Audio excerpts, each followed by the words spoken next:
My friends, it is an extraordinary privilege and blessing to be able to welcome you here this evening. Our Kol Nidrei service begins on page 247, and I ask you to rise.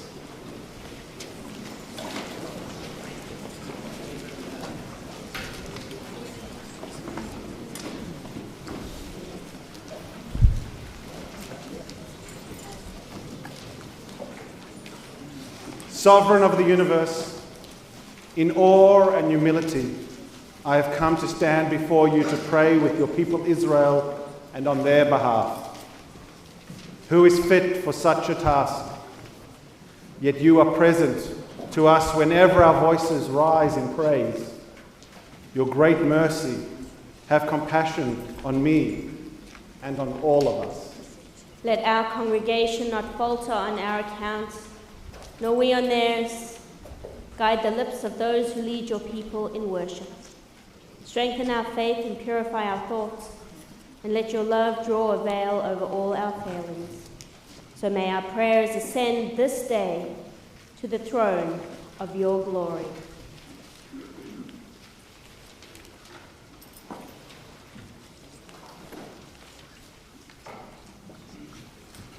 We kindled the memorial flame prior to the commencement of the fast, but we remain standing now as we turn to page 248 to light the candles for Yom Kippur.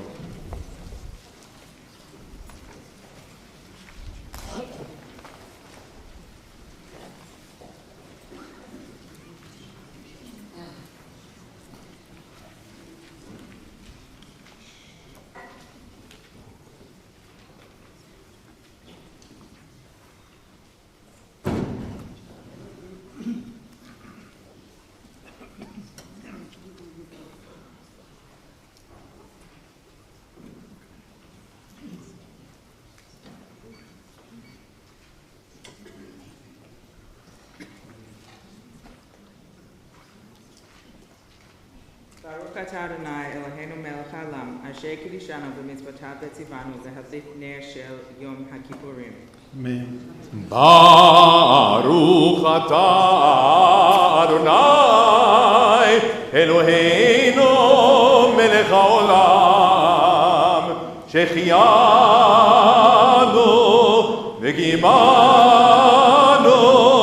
והגיענו לזמן הזה. Please be seated. Kol Nidrei is the prayer of people not free to make their own decisions. People forced to say what they did not mean. In repeating this prayer, we identify with the agony of our forebears who had to say yes when they meant no. Kol Nidrei is also a confession. We are all transgressors, all exiled from the highest we know, all in need of healing, of forgiveness and reconciliation. For what we have done, for what we may yet do, we ask pardon. For rash words, broken pledges, insincere assurances and foolish promises, may we find forgiveness.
Once more, the Day of Atonement has come.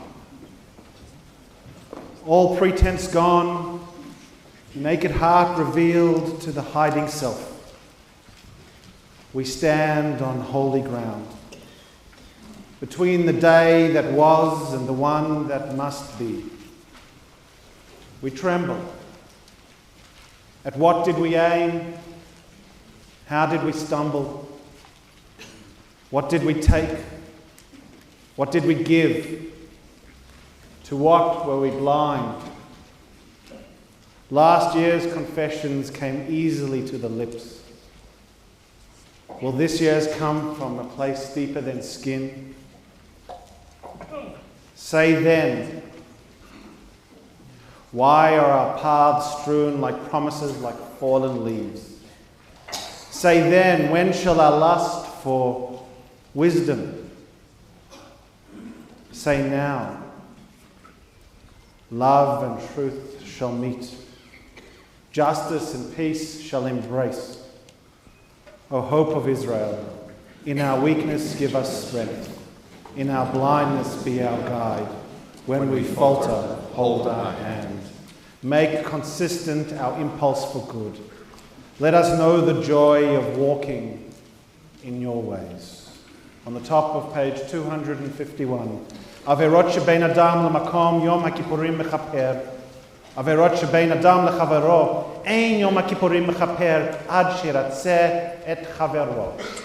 For transgressions against God, the Day of Atonement atones. But for transgressions of one human being against another, the Day of Atonement does not atone until we have made peace with one another. We rise. Is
וישיבה של מעלה וישיבה של מטה על דעת המקום ועל דעת הקהל אנו מתירים להתפלל עם עבריינים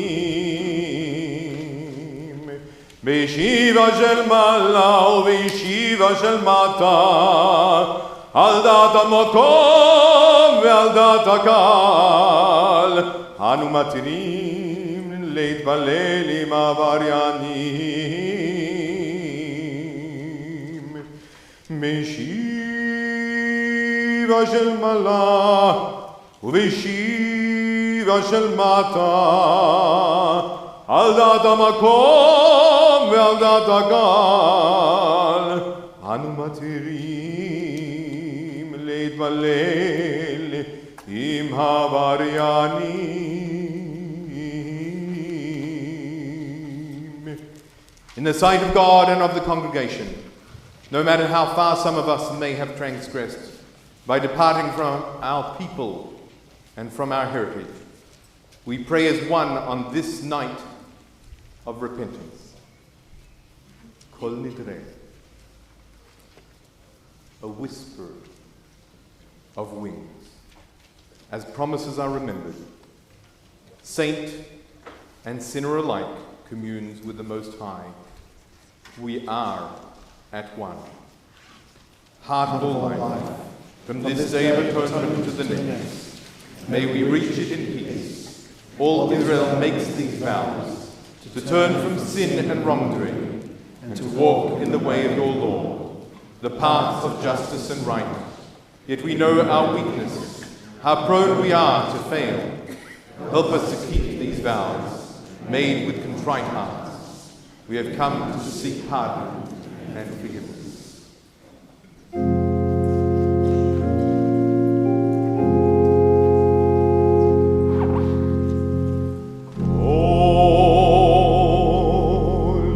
Nidrei ve'isarei v'charamei ve'konamei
La sheririn vela kayamin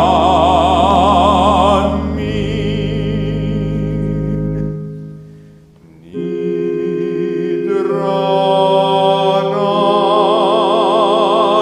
la nidrei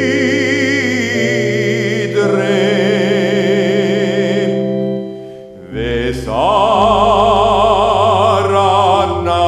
la esare ushevuatana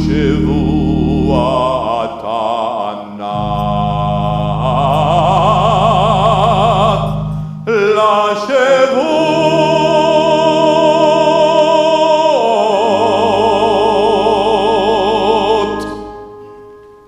Let all our vows and oaths, all the promises we make and the obligations we incur to you, O God, between this Yom Kippur and the next, be null and void, should we, after honest effort, find ourselves unable to fulfill them. Then may we be absolved of them.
And God said, I have pardoned in response to your plea.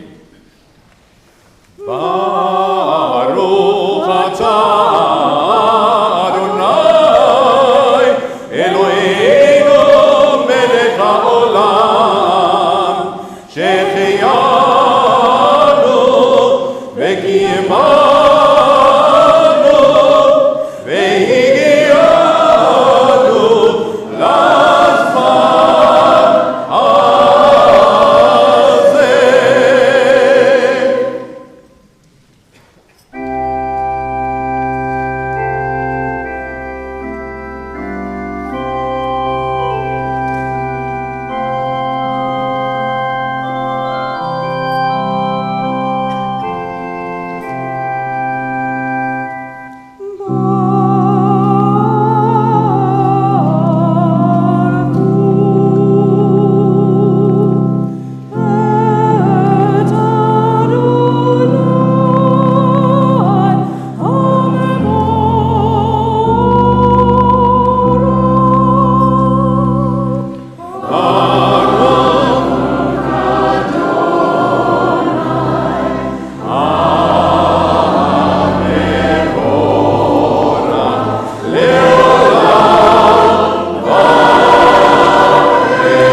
Please be seated.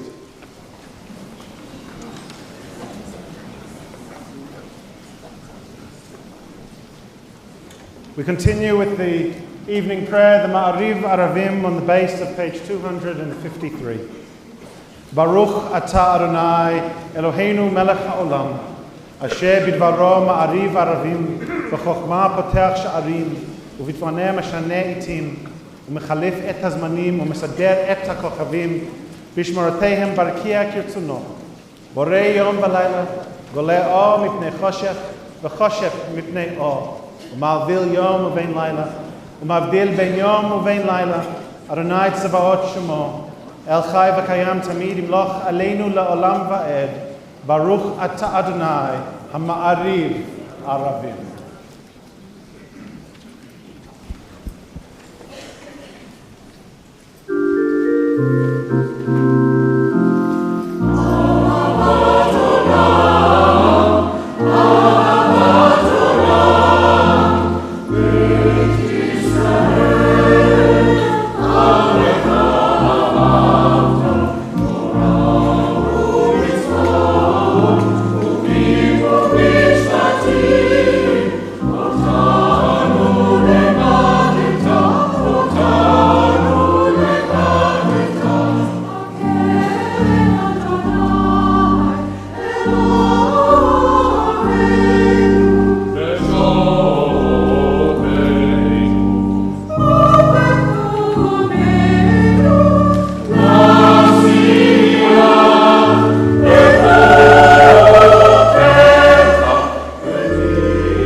Justice burns within us like a flaming fire, when love evokes willing sacrifice from us, when, to the last full measure of selfless devotion, we demonstrate our belief in the ultimate triumph of truth and righteousness, then your goodness enters our lives, then you live within our hearts, and we, through righteousness, behold your presence.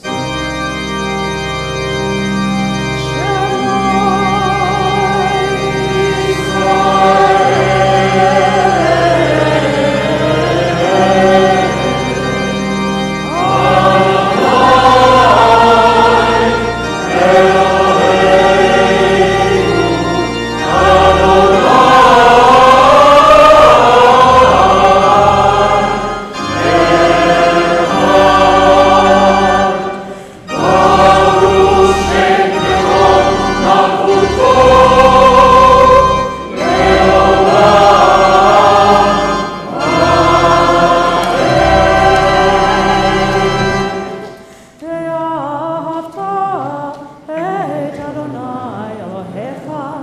בכל לבבך ובכל נפשך ובכל מאודיך, והיו הדברים האלה אשר אלוהים מצווך היום על לבביך, ושנתם לבניך ודיברת בם, בשבתך בביתך ובלכתך בדרך ובשוכבך ובקומך, וקשרתם מאוד על ידיך, והיו לטוטפות בין עיניך, וכתבתם על מזוזות ביתך ובשעריך, למען תזכרו עשיתם את כל מצוותיי, והייתם קדושים לאלוהיכם. אני אדוני אלוהיכם, אשר הוצאתי אתכם מארץ מצרים, להיות לכם אלוהים. אני אדוני אלוהיכם. Adonai Elohechem, Emet, truth. May the righteous of all nations rejoice in your love and triumph by your power. O God, our refuge and our hope, we glorify your name now as we did in ancient days, as Moses, Miriam, and all Israel crossed the shores of the sea. In the midst of page 257.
Turn forward to page 258 and continue with the Hashkivenu.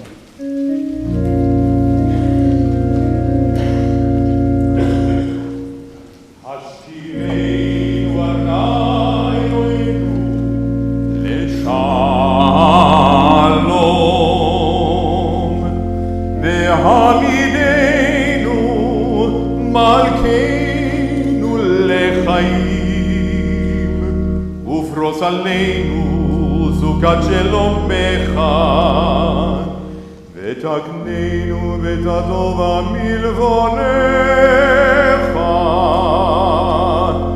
והושיענו למען שמך.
ישראל ועל ירושלים.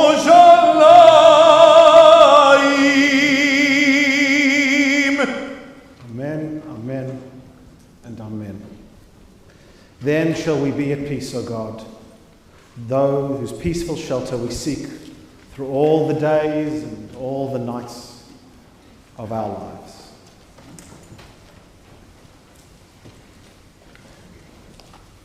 Mish walked into the house a few weeks ago waving a piece of paper and asking, "Have you read this? Did you know about this?"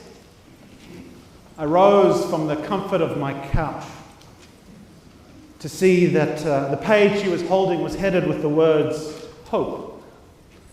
But beyond that, I had no idea what she was talking about at all. "You need to read this," she continued. "Did you know that she was writing this?" "Need to read what?" I asked. "Who wrote what?" "Our daughter," she replied. "Our daughter wrote a memoir for English, and I think you should read it. It seems she's learnt some pretty powerful lessons from your illness." Surprised and somewhat shocked, I took the memoir from Mish's hand and quietly walked towards my study as I began to read my 11-year-old daughter's reflection on my sudden illness and subsequent journey back to health.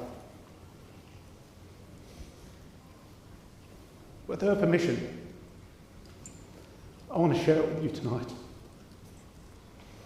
as the inspiration for my Kol Nidrei remarks.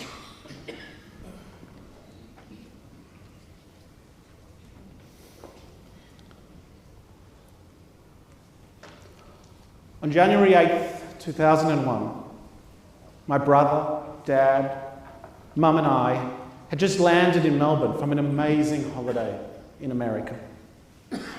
My dad wasn't feeling so well when we were in the US, so Mum told him to make an appointment to see a doctor as soon as we got home. He did as he had promised, and the doctor told him that he thought that he probably had pneumonia, which could be treated with antibiotics and a few days rest. But just to be sure, he sent Dad to get some tests. The next morning, my brother Sam and I were on the couch watching TV. Dad was in bed and Mum was trying to get the internet working again. That's when the doctor called. The doctor explained that he'd got the blood work back and that Dad was sick, but not with pneumonia. Dad got told he had to go straight to hospital that day. My brother and I didn't know what was going on. Mum and Dad explained that he had something wrong with his blood and that the doctors were going to make it better. They tried not to worry us, but I'd never seen my parents so scared.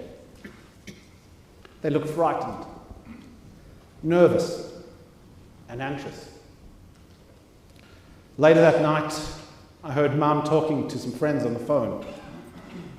She said that Dad had ALL, which was a blood cancer commonly found in children, but much less common and much more dangerous in adults. I think we all struggled to sleep that night.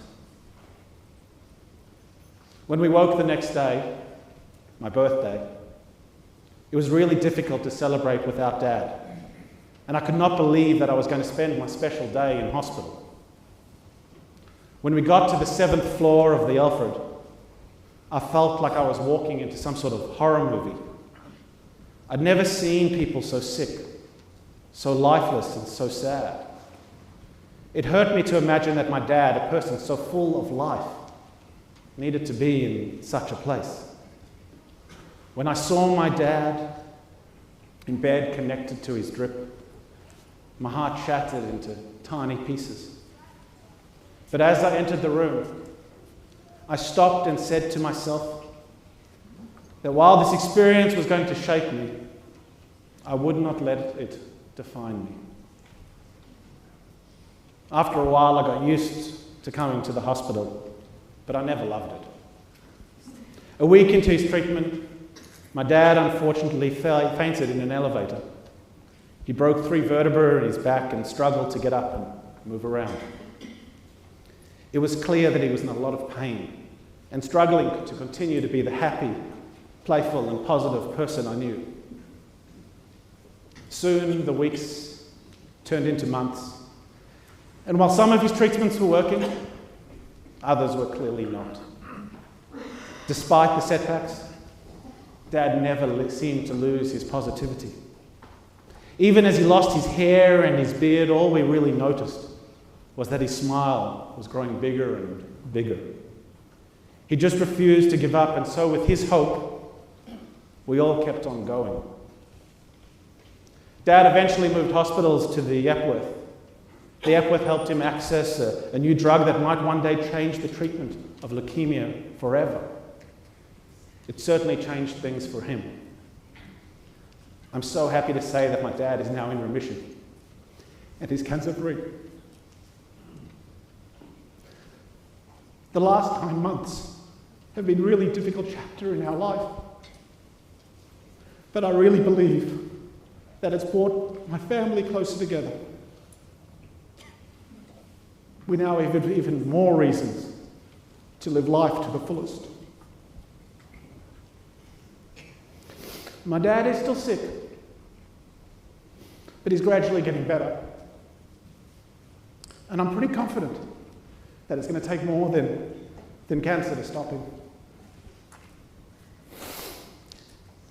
As I finished reading Olivia's memoir, I remember folding the page in half and looking up at Mish, who was by then standing in the doorway of my study. We said nothing. What was there to say? Somehow our 11-year-old daughter was able to summarize and capture the most painful and complicated period in our lives in just a few pages. What was even more remarkable was that she did so by choosing to focus on the lessons she had learned rather than on the road we had traveled. It was there and then that I realized that no matter the outcome of my treatment, my illness had been a blessing, for it had taught me lessons that will forever change my life. As importantly, as I sat and reflected on my daughter's memoir, I also came to appreciate that while my illness and struggles were uniquely mine, the lessons I learnt extended well beyond my personal journey and could offer a powerful reminder to all of us about what matters most in life. Tomorrow morning, together with Jewish communities all over the world, we will read verses from Torah that challenge us to do just that challenge us to pause and to appreciate what matters most in life. Now listen, declares Torah. Today I am giving you a choice between life and death, between prosperity and disaster. Choose life, Torah continues. Choose life so that you and your children might live. In many ways, that is the fundamental message of Yom Kippur. On this day, when so many of the things we do are meant to imitate our death, our sacred text is profoundly challenging us to focus on our life. So with this in mind, I can think of no better time than the present to share with you, my family, friends and community, a few of the lessons that I've learned this past year. Lesson number 1. Be in the moment. We never know what life has in store for us. One thing, though, is certain. None of us will live forever. And none of us know when our time will be up. Think about all the things you want to do, but keep putting off, waiting for the right moment. Well, I stand here tonight to tell you, don't wait too long. I'm reminded of a story told by Rabbi Chaim of Zans about a poor woman who had trouble providing for her many children. She was so excited because one day she found an egg and thought that all her problems had been solved. She explained to her children that rather than eat the egg, she would take the egg and place it underneath a neighbor's hen so that it might hatch and she would then have a chicken. But rather than eating the chicken, she explained, we would use it to hatch more eggs and grow more chickens. And we would sell those chickens to buy a cow, which in turn would yield milk and produce calves, which she would use to purchase a field. Then, just as she was proudly, loudly dreaming about her grandiose plans, and feeling so confident in her wisdom and her prudence, the egg she was holding fell and broke, shattering her plans and her dreams.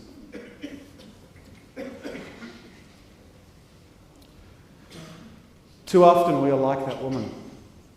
We allow opportunities and experiences to slip away, thinking that we have all the time in the world and we'd rather do other things than use our days wisely and act out on our dreams. My cancer has taught me that it is important to maximize life and enjoy every moment as much as possible, whatever it may be. That trip to Israel you told me you were going to take one day, that course you've always thought about enrolling in, the hobby you want to learn, spending more time with your children, learning new skills, doing some volunteer work, or even the desire to start attending services more regularly. Whatever it is, don't put it off. But at the same time as we live in the moment and try to live life to the fullest, I think we need to remember that this lesson also has a very important counterpoint. I call it lesson number 2. Don't just live life in the moment. A life that revolves around satiating our desires and making ourselves happy so we feel good as often as possible is ultimately shallow, meaningless, and purposeless. Life needs to be many more things than just ephemeral. Self-aggrandizement, immediate personal gratification, or acquiring material objects we desire can only get us so far. Life is most worth living when we live with purpose, when we are connected to something bigger than ourselves, such as family, friends, and faith. Over the last 9 months, I have come to appreciate that these two contrasting and conflicting notions about living in the moment, but not just living in the moment, are absolutely crucial. If you do one without the other, your life is unbalanced and incomplete. Combining the two elements is what puts life into the proper perspective and makes it worth living. Rabbi Abraham Twersky writes, if the purpose of a human being's existence is contentment, to maximize self-gratification and self-centeredness, God would not have endowed the human being with such a superior mind. He's saying that a mind like a life is a terrible thing to waste. We are imbued with intelligence and intellect so we can improve ourselves, so we can do good deeds, make our world a better place and fulfill the divine will, so that we can create beauty and develop relationships with others. This is how we find meaning and how we are able to connect to a transcendent, lasting value that is more fleeting, less fleeting than our lives. Our prophets taught us to dream and to work for a better world. Our rabbis introduced the importance of taking responsibility for others and being part of a community. Our mystics and later philosophers inspired us not to think only of ourselves, but to work for social justice and equality. These ideals are some of the finest and noblest gifts bequeathed to humanity. So while we should live in the moment, don't shortchange yourself by only living for the moment. Indeed, the notion of the Spirit, as well as our obligations and responsibilities to one another, brings me to the next lesson. Lesson number 3. The power of God, faith, and prayer. There have been times during my life when I have been angry with God, when I have argued with God, and when I have sought to understand God's seeming silence and indifference. But not this time. This time I felt neither anger nor antipathy towards God as a result of my ailing. I never asked, why me? I didn't accuse God of being unfair. Rather, I found much peace, serenity, and comfort in turning to God in prayer. I've prayed the traditional prayers of our liturgy. I recited psalms and poetry found in our prayer book. And I also expressed the outpouring of my own emotions in words and thoughts that I composed on my own and that came from my heart. The traditional Rosh Hashanah Torah reading tells us that when Hagar and Ishmael were abandoned in the wilderness, God hears the cry of the child. Kishma Elohim et kol hana'ar ba'asher hu sham. God hears the child where he is. That's the God I believe in. The God who hears our cries where we are, no matter how far or how fast we have strayed. There were times when I was afraid, especially when I struggled with mobility after breaking my back, and later when my treatment was not progressing as planned or wished. Together, the discomfort and the unknown weighed heavily on my mind, and my imagination ran wild. I recited then, as I do now every day, the words of Shirat Hayam, the song of the sea, which reminded me that Oziv Zimrat Yah, Vahi Li Yeshua, that the eternal is my strength, the eternal is my song, and the eternal will be my salvation. I never thought that reciting these words would ever change my fate, as if saying them was like waving a magical wand. But prayer and meditation has brought me solace and reassurance. It has linked me with those of my people who preceded me and those of my people who will come after me. It linked me to those who have turned and who will turn to the source of wisdom to find comfort. In prayer, I never felt alone. I took great strength from the company and confidence it constantly brought me. Finding strength in prayer was an amazing blessing. But it was not the greatest gift I received on my journey. No, to understand the greatest gift, we need another lesson. Lesson number 4. Never underestimate the love and support of one's family, friends, and community. As a rabbi, I have a unique opportunity to share in people's lives in a way that few others will ever really appreciate. Through highs and lows, and often highs again, you allow me into your lives. We have celebrated moments of great joy and held each other through moments of untold sadness, intellectually and emotionally. I always understood the intimacy of our unique relationship, but it was not until I got sick that I truly appreciated the practical nature of the connection and closeness we share. I'd like to take this opportunity to publicly acknowledge and express my gratitude for the outpouring of love and affection, the calls, letters, cards, and emails I received. And not just here at TBI. The support and friendship I received from the King David School community where Michelle works and where the kids attend has been equally incredible. It has also been both humbling and inspiring to know that my name was added to sick lists and included in prayers at literally hundreds of synagogues throughout Melbourne and across the globe. Early on in my battle, I came to understand that while it was my medical team who was supplying me with my medication, it was my family, friends, and community who were providing me with the most important medicine, who were providing me with love. In truth, each and every note, call, word of support, visit, or act of kindness brought its own unique message of encouragement and healing. I remember insisting that we put a sign on the hospital door, making clear that no matter how I looked or felt, brief visits were always welcomed and appreciated.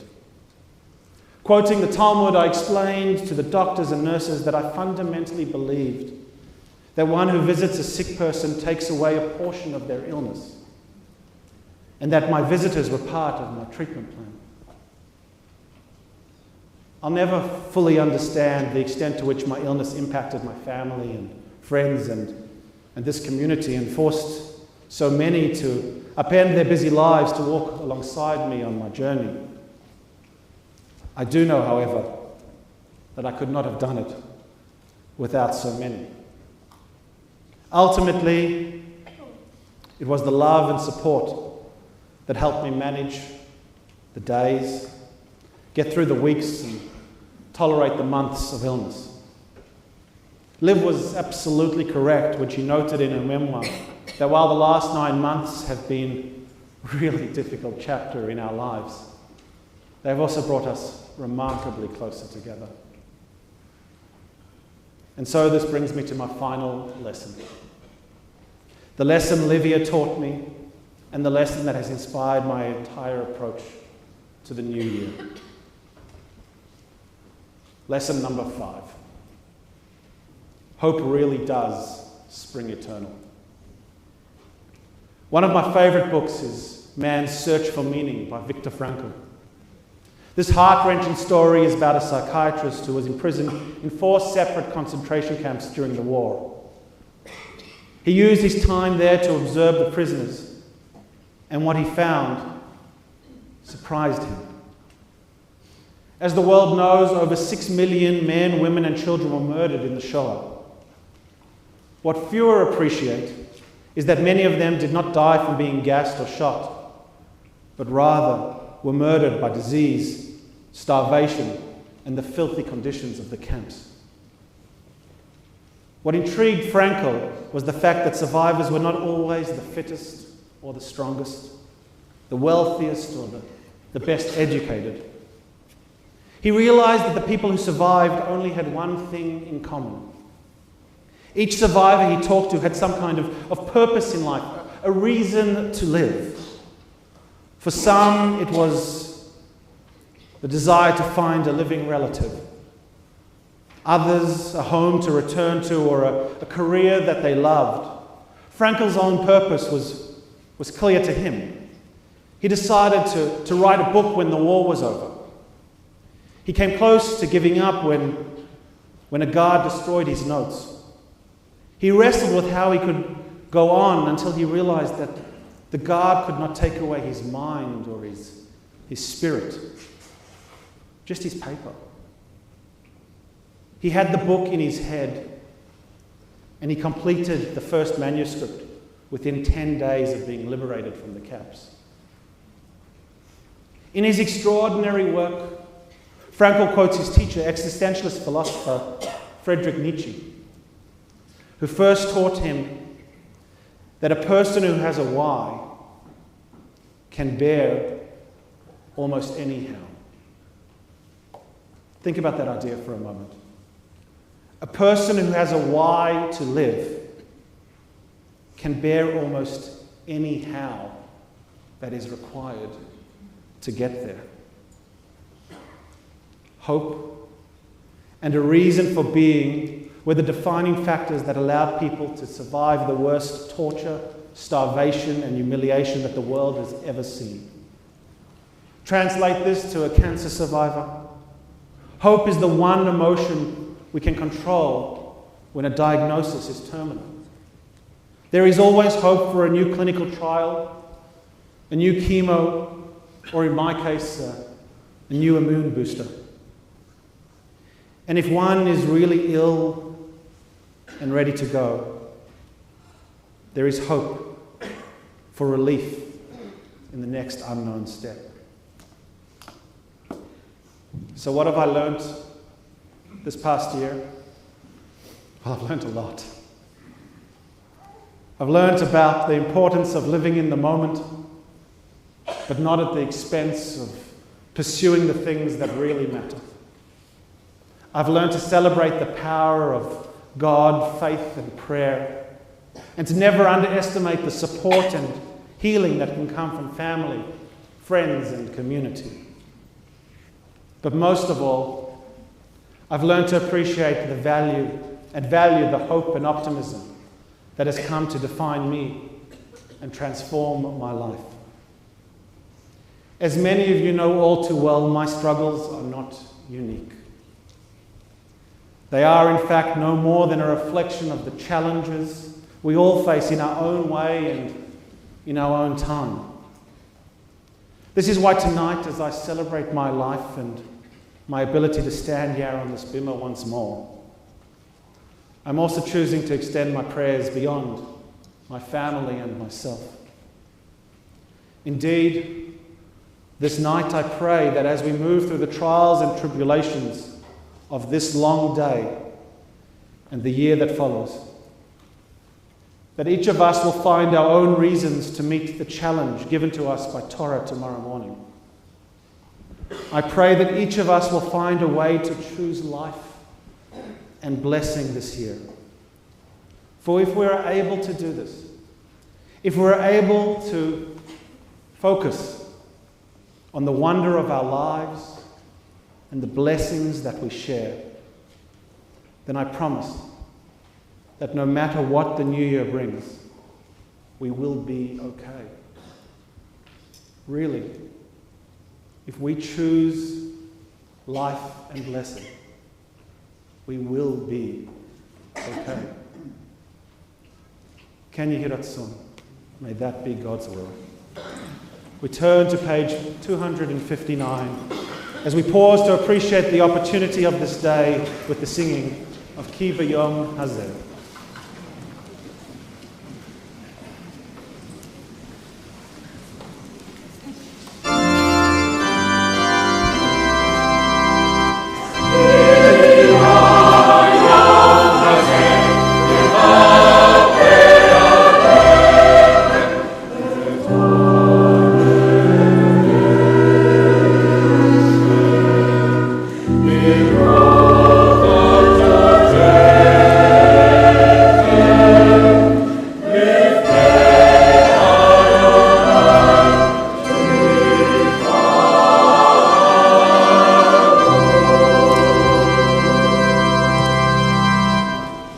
Let us rise for the Chatzi Kaddish.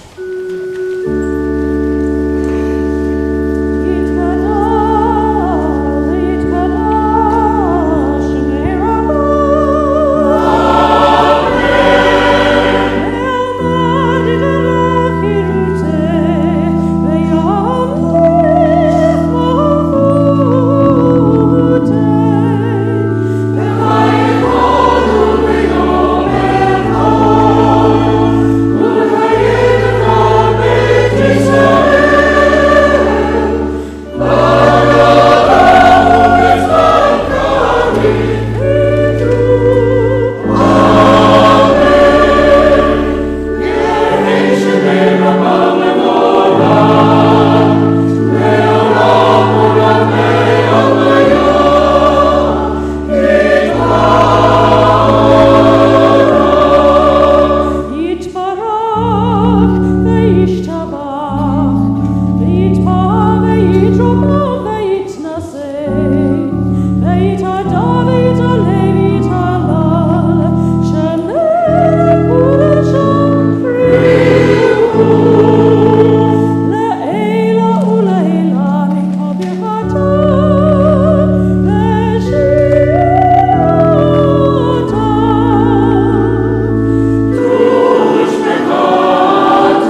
Page 262, as we continue with Kedushat Hashem, the holiness of God's name.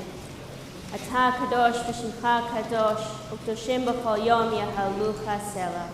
V'v'chein ten tachtecha Adonai Eloheinu al kol ma'asecha, ve'imatacha al kol ma'ashebarata. V'yirucha kol ha'ma'asim v'yishtachavu lefanecha kol habru'im, v'yasu chulanu aguda achat. לעשות רצונך בלבב שלם. כמו שידענו אדוני אלוהינו שהשלטון לפניך עוז בידך וגבורה בימינך, ושמך נורא על כל מה שבראת. Grant honor to those who revere you, inspire with courage those who wait for you, and fulfill the hope of all who trust in your name. Hasten the day that will bring gladness to all who dwell on earth, and victory of the Spirit to those who bear witness to your truth. Then the just shall see and exult, the upright be glad, and your servants sing for joy. Then shall iniquity be made dumb, and wickedness vanish like smoke. For the dominion of arrogance shall have passed away from the earth. ותמלוך אתה אדוני לבדך על כל מעשיך, ככתוב בדברי קודשך. ימלוך אדוני לעולם, אלוהיך ציון, לדור ודור, הללויה. קדוש אתה ונורא שמך, ואין אלוה מבלעדיך ככתוב, ויקבע אדוני צבאות במשפט, האל הקדוש נקדש בצדקה. ברוך אתה אדוני, המלך הקדוש. אתה בחרתנו מכל העמים, אהבת אותנו ורצית בנו, ורוממתנו מכל הנשונות, וקידשתנו במצוותיך, וקרבתנו מלכנו לעבודתך, ושמך הגדול והקדוש עלינו קראת, ותיתן לנו אדוני אלוהינו באהבה, את יום הכיפורים הזה למחילה ולסליחה ולכפרה, ולמחול בו את כל עוונותינו, מקראי קודש, זכר ליציאת מצרים. אלוהינו ואלוהי אבותינו, מחל לעוונותינו ביום הכיפורים הזה, נכה ועבר פשענו וחטאינו, מנגד עיניך כאמור. אנוכי, אנוכי, הוא מוחה פשעיך למעני, וחטאותיך לא אזכור. ונאמר, מחיתי כאב פשעיך, וכענן חטאותיך, שובה אלי, כי גאלתיך. ונאמר, כי ביום הזה יכפר עליכם, לטהר אתכם, מכל חטאותיכם לפני אדוני תטהרו. Sanctify us with your mitzvot and bring us near to your service, that we may be worthy to proclaim your truth to all the world. Satisfy us with your goodness, and gladden us with your salvation. Purify our hearts that we may serve you in truth. For you, O God, are truth. And your word endures forever. Blessed is the Eternal One, who sanctifies Israel and the day of atonement.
B'nei el avnecha v'chonei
Modim anachnu lach, Shatahu Adonai Eloheinu velohei avotenu l'olam va'ed. Sur chayenu magen ishenu atahu l'dor vador. Nodeh lacha u'nesaper tehilatecha. Al chayenu hamsurim biadecha, va'al nishmotenu hapkudot lach. V'al nisecha shebachol yom imanu, va'al niflotecha v'tovotecha, shebachol eit erev v'voker v'toharayim. Hatov, kilo chalu rachamecha, hamrachem kilo tamu chasadecha, me'alam kivinu lach. Baruch, blessed is the eternal God, to whom our thanks are due.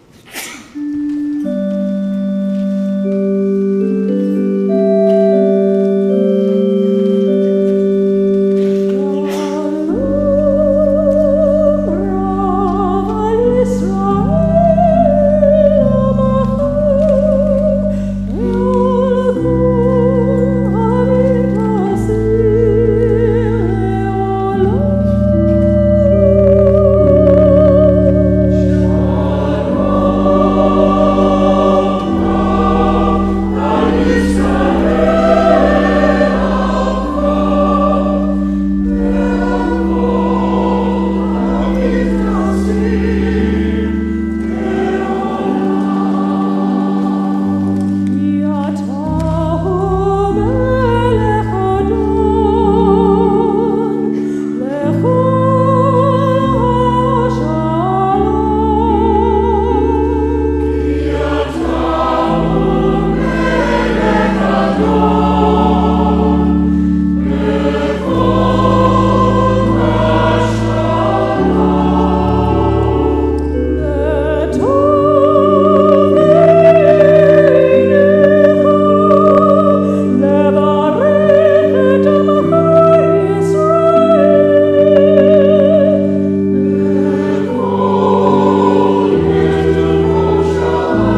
Page 269 begins the vidui, the essence of what this day of atonement, Yom Kippur, is about, pushing us to look within ourselves as individuals and as community as to how we have been the last year, reflecting on what the next year could be like. Let us rise.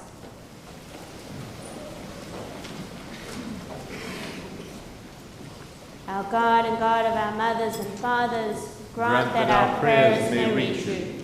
Do not be deaf to our pleas, for we are not so arrogant and stiff-necked as to say before you, our God and God of all ages, we are perfect and have not sinned.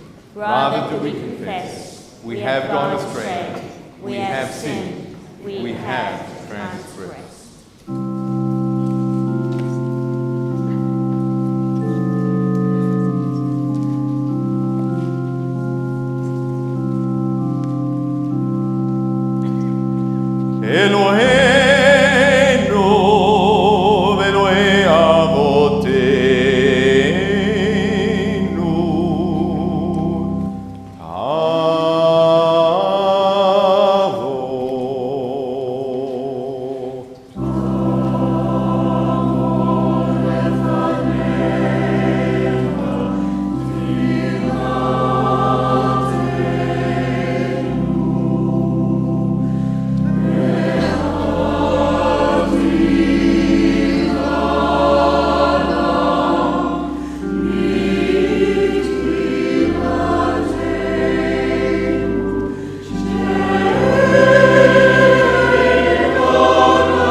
ונרשענו,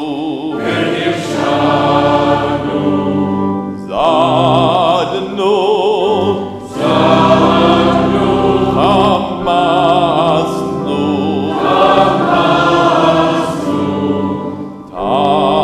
טפלנו שקר,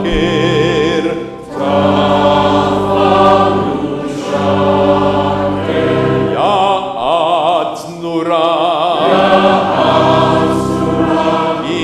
עזבנו, לצנו, מרדנו, ניאצנו, שררנו, אבינו, השנו, צררנו,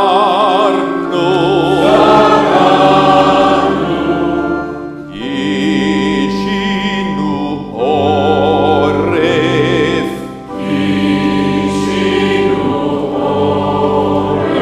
רשענו, שיחתנו, תיעבנו,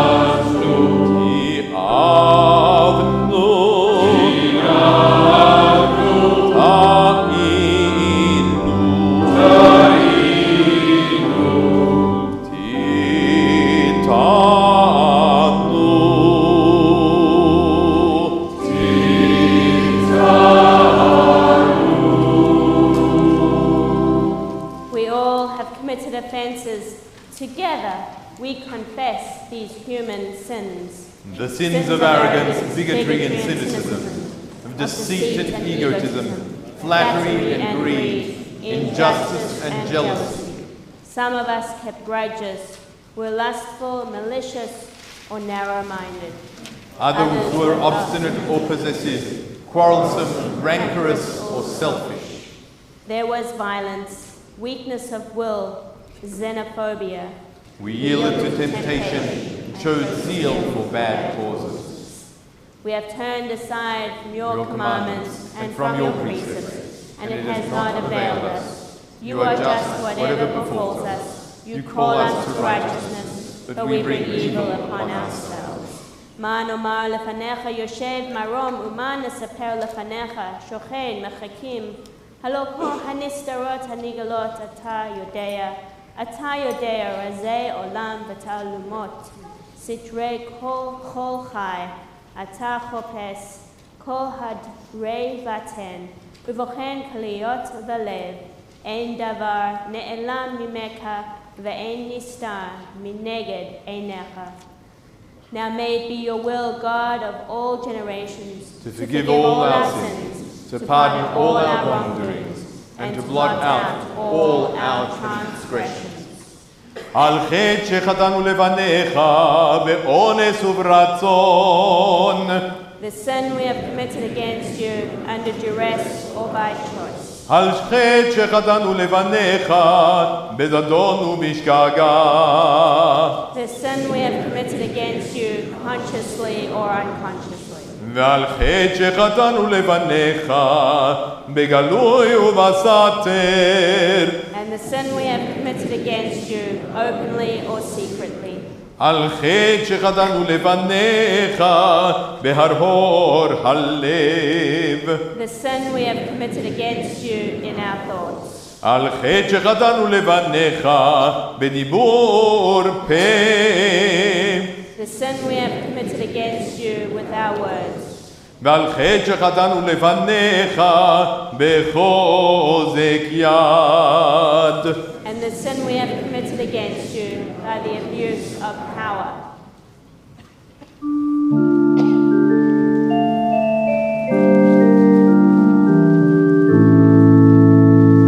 ועל כולם אירוע סליחות.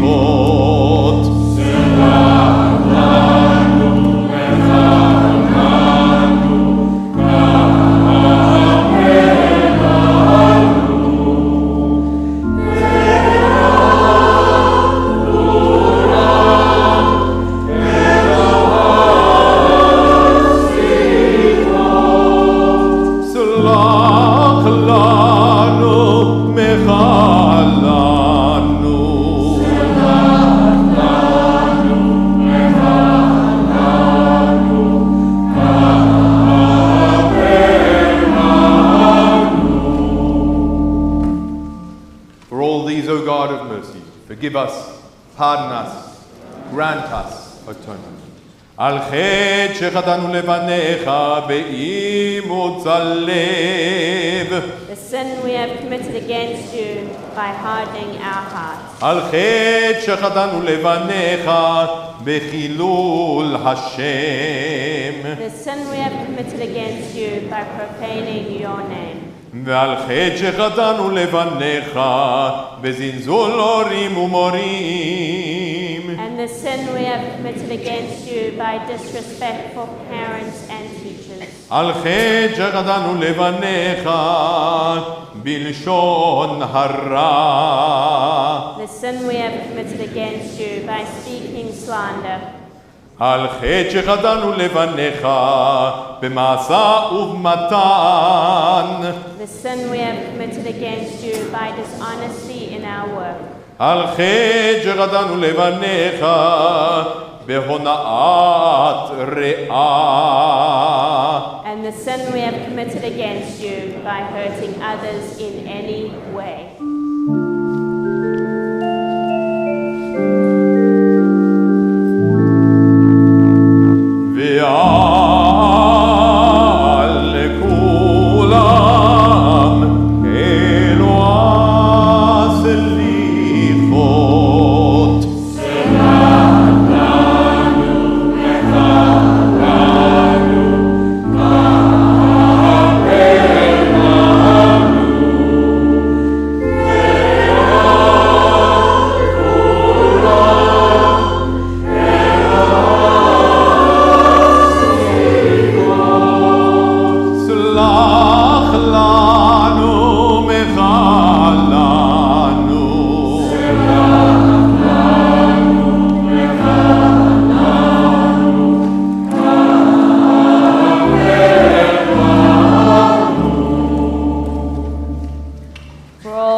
Forgive us, pardon us, grant us atonement.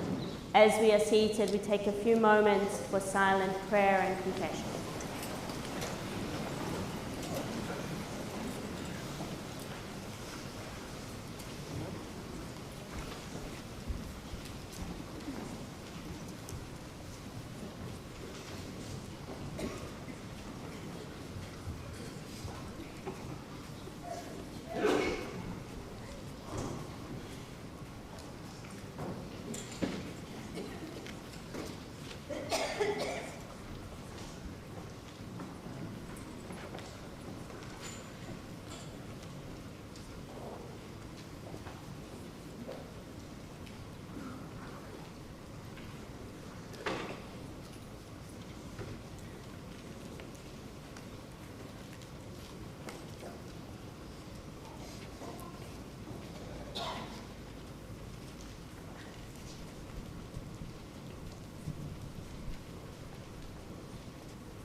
Shir Hamalot, Mea Makin Karaticha Adonai, Adonai Shima Bakoli, Tihiena Oznecha, Kushuvot Lakol Tachununai, Im Avonot Tishmoria, Adonai Mi Ya'amod, Ki Imcha Haslicha Lama'an Tivare, Kiviti Adonai, Kivta Nafshi, Validvaro, Hochalti.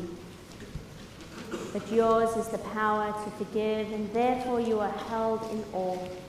Truly I wait for the Eternal One whose promise is mine. I am more eager for God than watchers for the morning, as they keep vigil for the dawn. O Israel, hope in the Eternal One, for with God is steadfast love and great power to set us free. You, O God, will set us free from all our faults.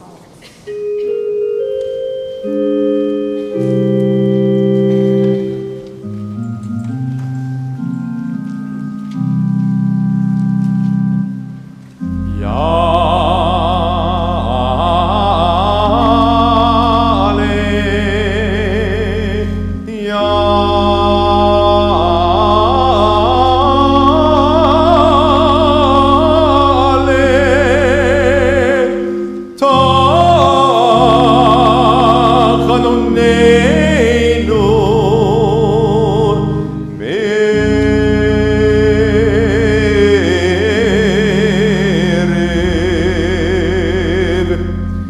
ויעבור שבתנו מבוקר,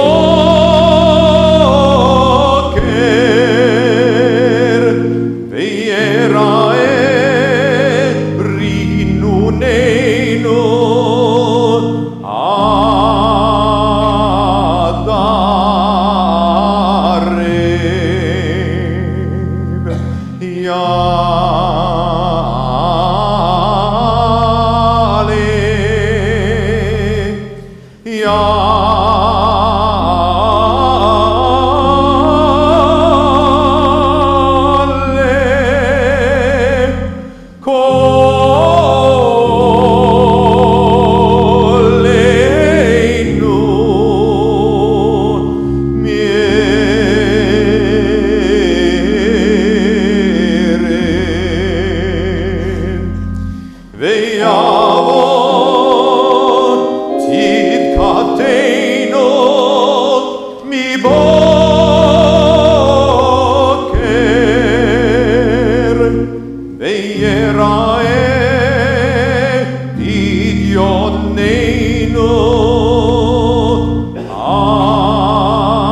Machzor to page 278.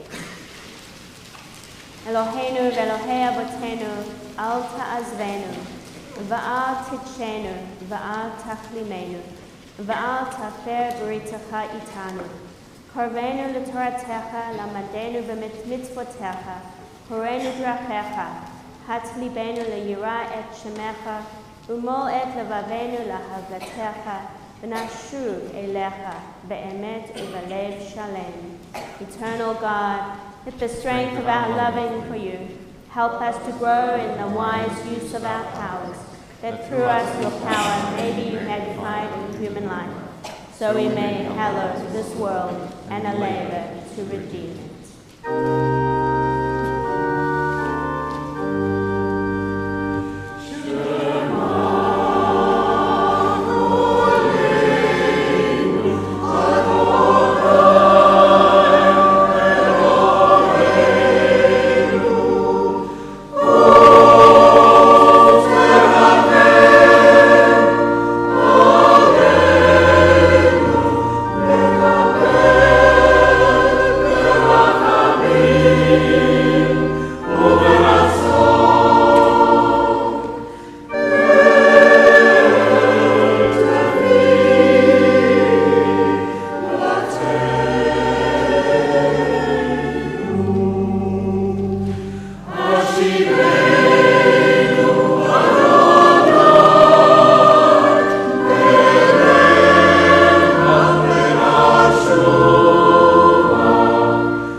Compassion upon us, with that compassion accept our prayer.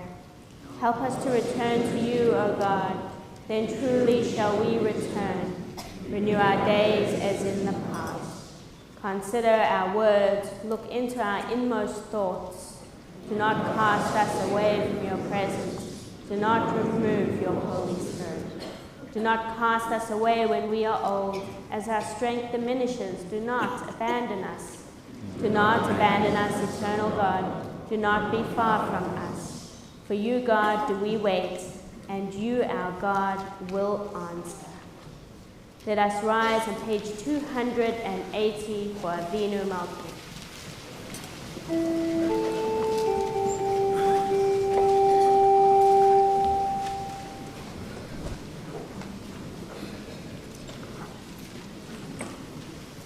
Avinu Malkeinu Shema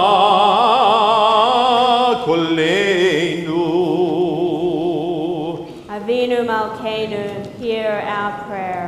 Avinu Malkeinu Petach Sharei Shamayim Litvilateinu. Avinu Malkeinu, let the gates of heaven be open to our plea. Avinu Malkeinu Te'ashama Azot Shad Rachamim Ve'et Ratzon Mitfilatecha. Avinu Malkeinu, let this be an hour of compassion and favor. Avinu Malkeinu Harem Kol Nidrei Amecha. Avinu Malkeinu, give strength to your people Israel. Avinu Malkeinu Haseh leman harugim al shem kodshecha. Avinu Malkeinu, remember those slain for their love of your name. Avinu Malkeinu Haseh leman ba'esh u'bamayim al kiddush shemecha. Avinu Malkeinu, remember those who went through fire and water for your sake. Avinu Malkeinu Haseh lemancha ve'hoshienu. Avinu Malkeinu, be mindful of us and help us. Avinu Malkeinu kodveinu bezeven slicha u'mechila. Avinu Malkeinu, inscribe us in the book of forgiveness. Avinu Malkeinu kodveinu bezever chaim tovim. Avinu Malkeinu, inscribe us for blessing in the book of life. Avinu Malkeinu, Avinu Malkeinu, kodveinu bezeven geula v'yeshua. Avinu Malkeinu, inscribe us in the book of deliverance and redemption.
We may be seated. And we're going to hear now a few words from our President, Rebecca Silk. It's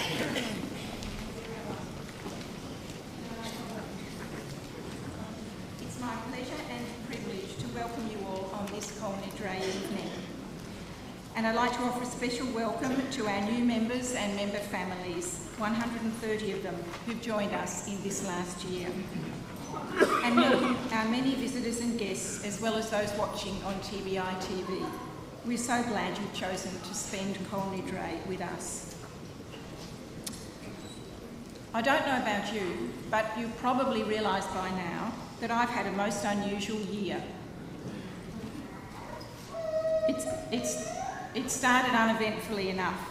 Last December, just a few weeks into my presidency, I had the privilege to join a delegation from Melbourne, along with Rabbi Lazaro, at the Union for Reform Judaism, the URJ Biennial Conference in Boston. Together with 3,000 fellow progressive and reform Jews from North America and around the world, we listened to speakers, studied, prayed, and ate together. I came back inspired and excited to work with our community.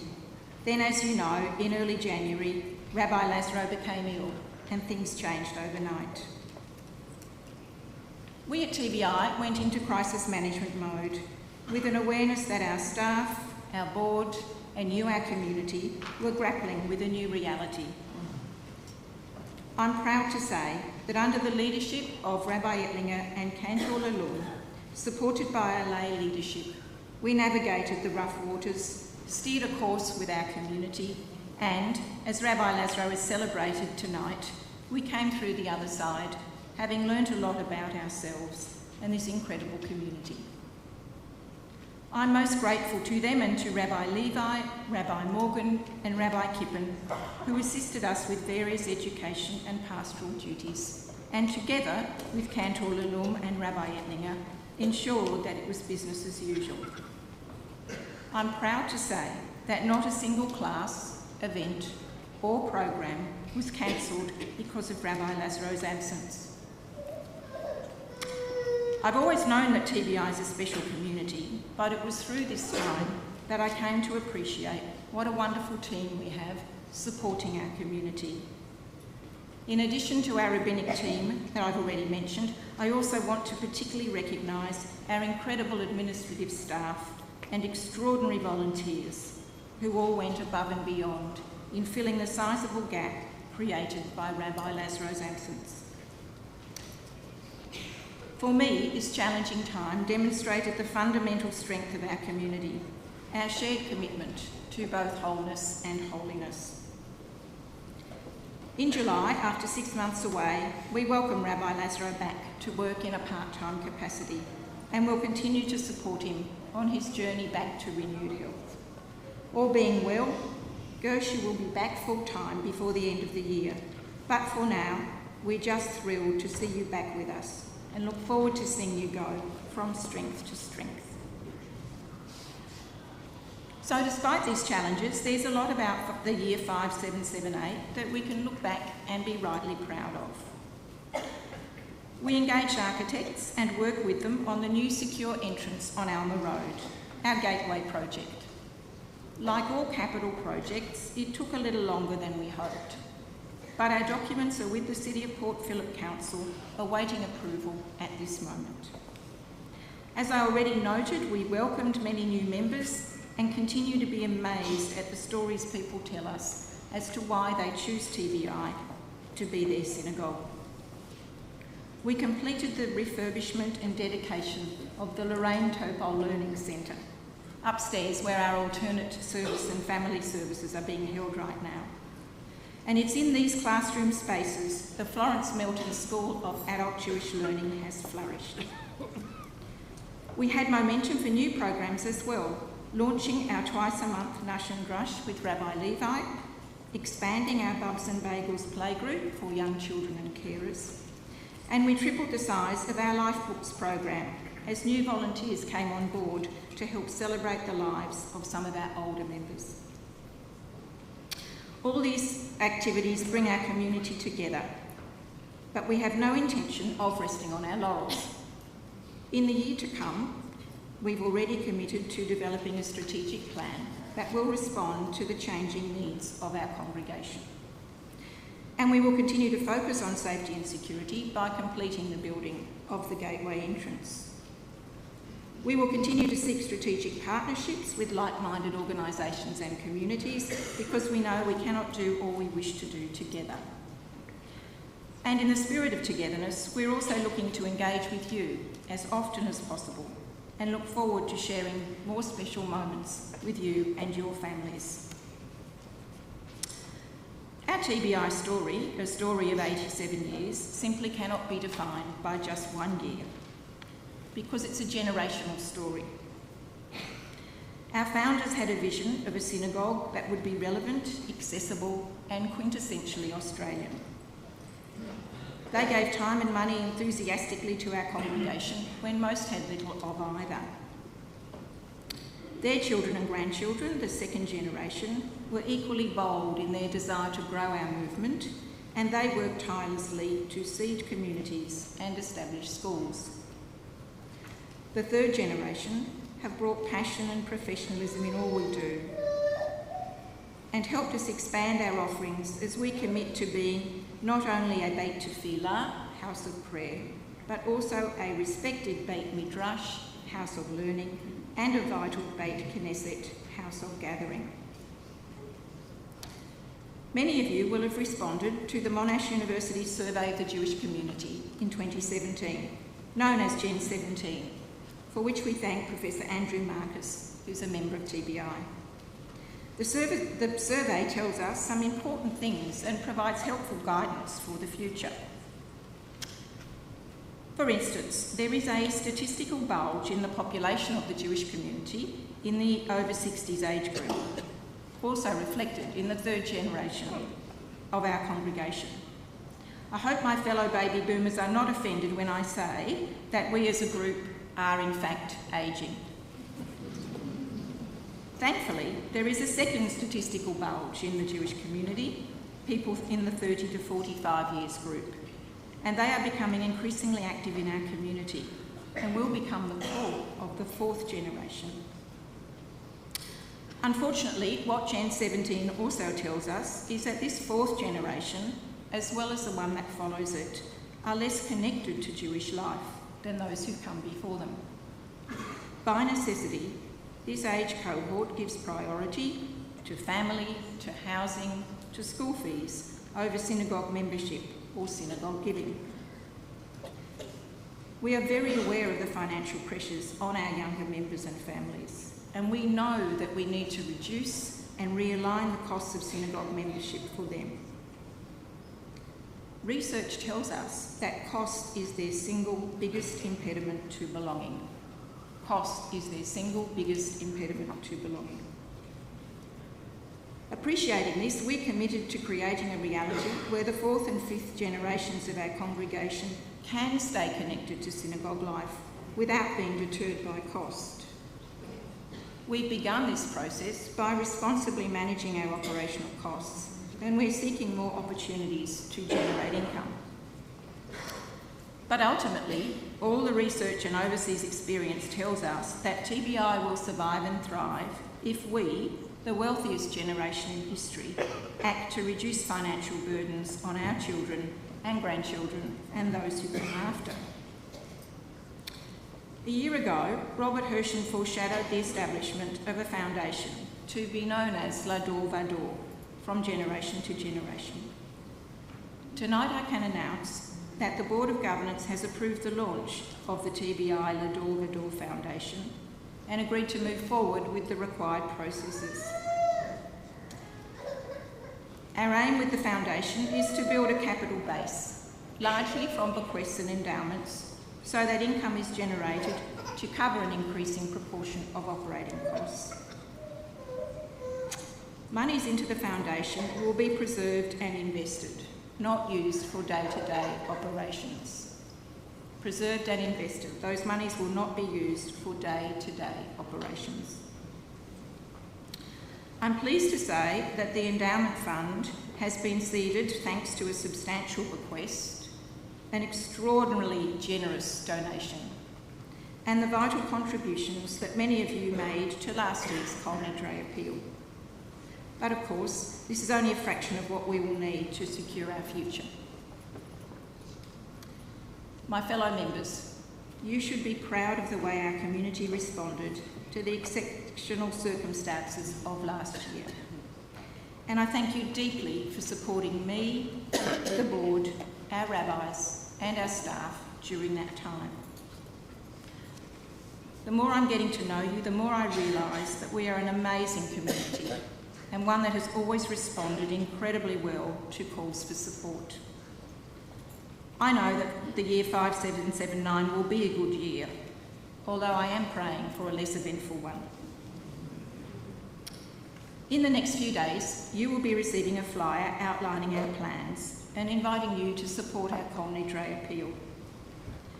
As in previous appeals, you can give to TBI directly or help release operational monies by giving to our tax-deductible educational or cultural funds.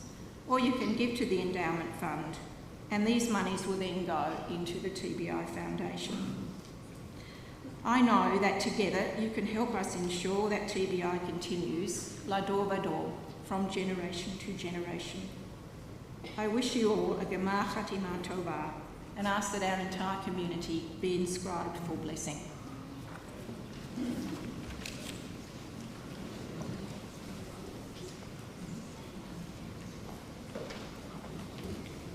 Rise on page 282 for our layman.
To you, hearkening to your voice, bearing witness to your truth. We pray with all our hearts that violence be gone, that the day comes soon when evil shall give way to goodness, when war shall be forgotten, hunger be no more, and all at last shall live in freedom. O source of life, may we, created in your image, embrace one another in friendship and joy. Then shall we be one family, and then shall your rule be established on earth, and the word of your prophet fulfilled. The eternal will reign forever and ever. Amen.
remain standing for a few more moments as we turn our thoughts to those that are no longer with us.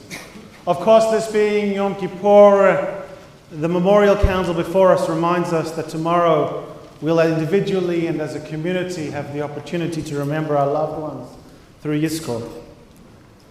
But right now we take a moment to pause and think of those in our families and in our communities whose more recent passing we're still observing. We think particularly of Rosalind Silva, whose Shiva we observe this week. As well, we are reminded of the Floshlim, the first 30 days since the passing of Ellen Frankel, Magda Gal, Janice Goldberg, baby Alexander, Anne Jacobs, Ronald Lowe, Linda Romer, and Victor Samuel. So these names that we've shared, we also think of those whose names lie deep within our hearts as we're ready to offer the words of the Kaddish Tome, which can be found on page 284. Before that, we're reminded with the familiar words that birth is a beginning and death a destination, and that life is a journey from childhood to maturity and youth to age, from innocence to awareness and ignorance to knowing, from foolishness to discretion and then perhaps to wisdom, from weakness to strength or strength to weakness and often back again, from health to sickness and back we pray to health again, from offense to forgiveness, from loneliness to love, from joy to gratitude and from pain to compassion and grief to understanding, from fear to faith, from defeat to defeat to defeat until looking backward or ahead, we see that victory lies not at some high place along the way, but in having made the journey, stage by stage, a sacred pilgrimage. Birth is a beginning and death a destination, and life is a journey, a sacred pilgrimage to life everlasting. יתגדל ויתקדש שמי רבה, ועמד דברך חירותי והמליך מלכותי, וחייכון וביומכון ובחיי דכל בית ישראל, בעגלה בזמן קריב ואמרו אמן. יהי שמי רבה מבורך לעולם ולעולמי. יתברך וישתבח ויפאר ויתרומן ויתנשא, ויתהדר ויתעלה ויתהלל שמי קודשה. לעולם נקהל ברכתה ושירתה, תושבחתה ונחמתה, תאמירן בעלמה ואמרו אמן. יהי שלמה רבה מן שמיה, וחיים עלינו ועל כל ישראל ואמרו אמן. עושה שלום במרומיו, הוא יעשה שלום עלינו ועל כל ישראל ואמרו אמן. May the source of peace send peace to us and to all who mourn, and together we say amen. Please be seated.